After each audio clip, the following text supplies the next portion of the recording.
Hello everyone, welcome to the HardReset channel, and today I'm going to show you how to check the activity status on your RingConn Gen 2. So the first thing I'm going to do is make sure that the RingConn app is paired to the Ring, like this.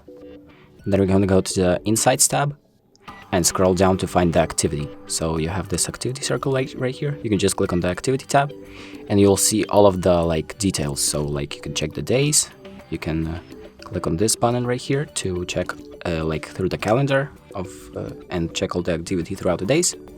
And you're going to have all of the activity down here. So for example, steps, how many steps you've done, how many activity calories, all day calories, how much you have been standing throughout the day, and the density of the activity, and just other stuff like that, as you can see. And that's about it. Thank you for watching. I hope this video helps, and make sure to like and subscribe.